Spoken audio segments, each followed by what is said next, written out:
Bismillahirrahmanirrahim. Assalamualaikum warahmatullahi wabarakatuh. Kami dari kelompok 14, yaitu Hajarul Aswad dan Alia Aulia, akan menyampaikan materi dari kelompok kami, yaitu tentang peluang dan tantangan peradilan agama yang di masa sekarang dan yang akan datang, serta account.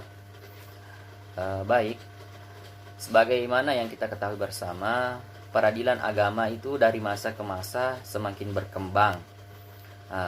Memasuki fase kemerdekaan, tepatnya tahun 1970, pemerintah mengeluarkan undang-undang yang dimana lebih mempertegas keberadaan peradilan agama, yaitu dengan dikeluarkannya Undang-Undang Nomor 14 tahun 1970.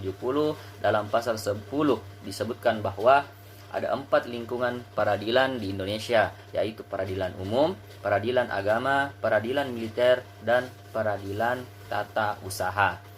Keempat peradilan ini disejajarkan secara hukum dan berpucuk kepada Mahkamah Agung.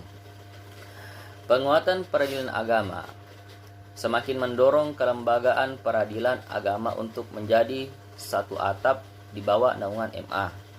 Dan untuk meningkatkan peran dan fungsi aparatur penegak hukum pada peradilan agama, pembinaan yang harus dilakukan oleh MA bukan hanya peningkatan kualitas sumber daya manusia saja, namun juga dari segi pengembangan organisasi, kelembagaan, sarana dan prasarana, dan lain-lain sebagainya. Nah, untuk saat ini, ruang lingkup peradilan agama sebatas perkara perkawinan, warisan, wasiat, hibah, wakaf, zakat, infak, sedekah, dan ekonomi syariah. Tetapi kedepannya harapan kita bersama tentunya peradilan agama semakin diperluas jangkauan perkaranya. Jangan hanya sebatas yang disebutkan di atas tadi, tetapi bisa diperluas lagi. Misalkan sampai kepada pidana, yaitu pidana Islam seperti pembunuhan. Karena pada dasarnya semua hal itu diatur di dalam hukum Islam. Bagaimana hukuman yang seharusnya diberikan kepada orang yang membunuh, bagaimana seharusnya hukuman yang diberikan kepada orang yang mencuri, bagaimana seharusnya hukuman yang seharusnya diberikan kepada koruptor. Karena semua itu diatur dalam Islam.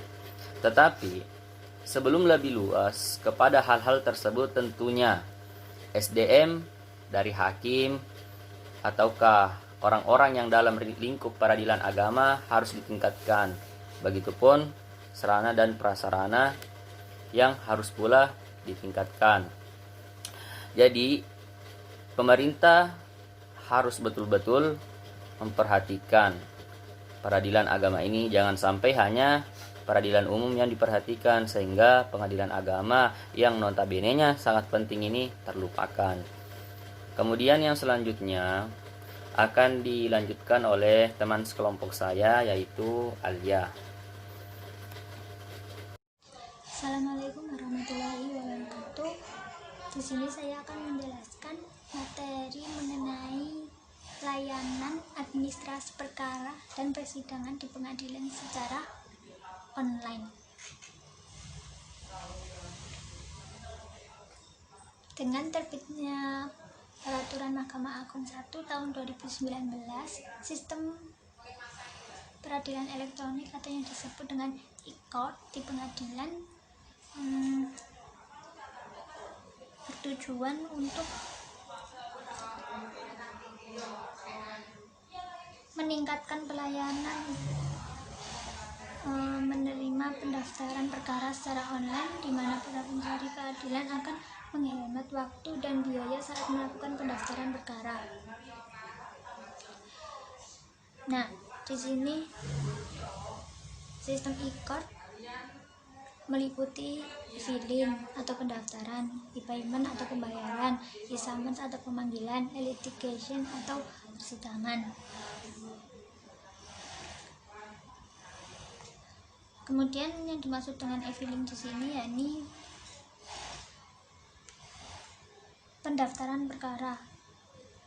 Pendaftaran perkara online dilakukan setelah terdaftar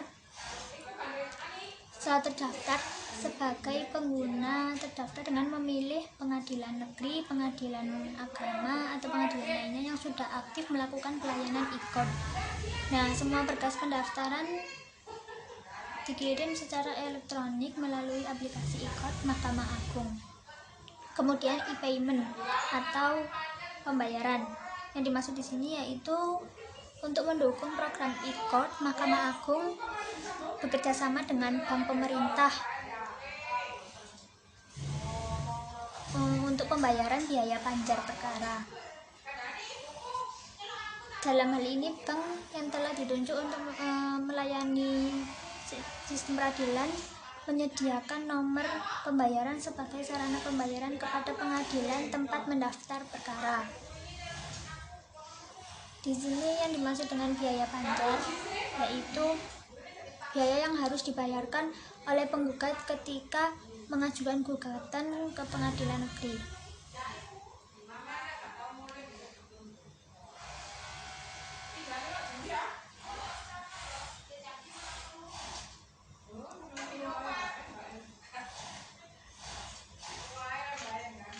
Adapun tujuan dan manfaat adanya e-court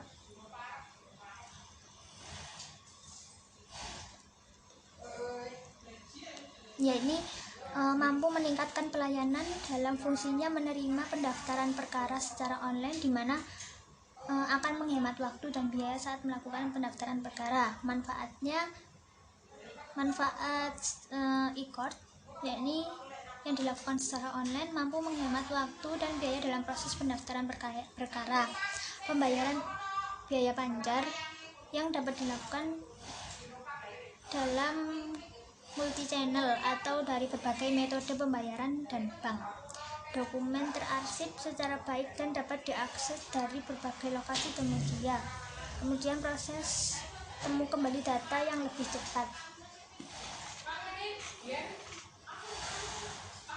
Hal-hal baru dalam Peraturan Mahkamah Agung 1 2019. Dalam Perma 1 tahun 2019 memuat hal-hal baru sebagai pengembangan dari Perma 3 tahun 2018, di mana Perma 3 tahun 2018 menjelaskan tata cara penyelesaian tindak pidana pemilu dan pemilihan. Sedangkan Perma 1 tahun 2019 yang dibahas di sini menjelaskan tentang tata cara persidangan secara online dan administrasi secara online.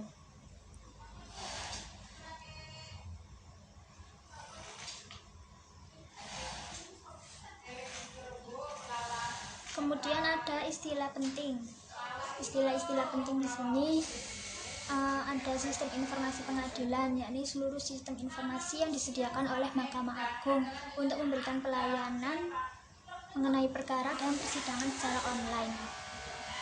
Kemudian administrasi perkara secara online, yaitu serangkaian proses dengan menggunakan sistem online yang berlaku di masing-masing lingkungan peradilan. Kemudian persidangan secara online yaitu serangkaian proses pemeriksaan dan pengadilan perkara oleh lembaga peradilan yang dilaksanakan dengan dukungan teknologi informasi dan komunikasi.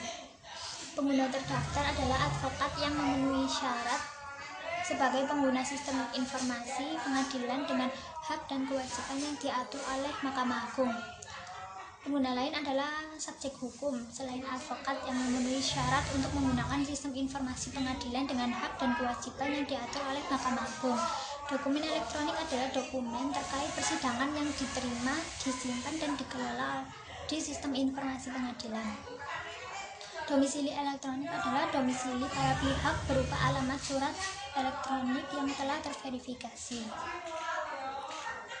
Kemudian layanan administrasi perkara secara online dapat digunakan oleh pengguna terdaftar dan pengguna lain.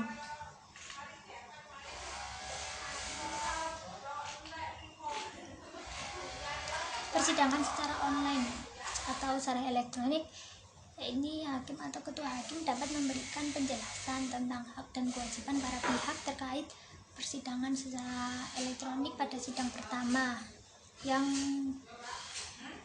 berguna untuk kelancaran persidangan elektronik. Kemudian persidangan secara online dilaksanakan atas persetujuan penggugat dan tergugat setelah proses mediasi dinyatakan tidak berhasil.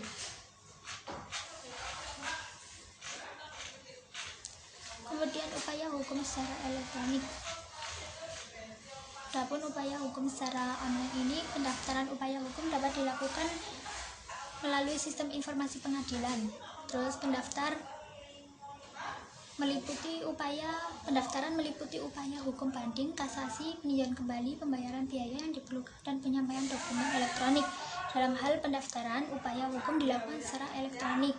Keseluruhan proses pemberkasan perkara tersebut juga dilakukan secara online melalui sistem informasi pengadilan. Sekian yang saya bisa jelaskan.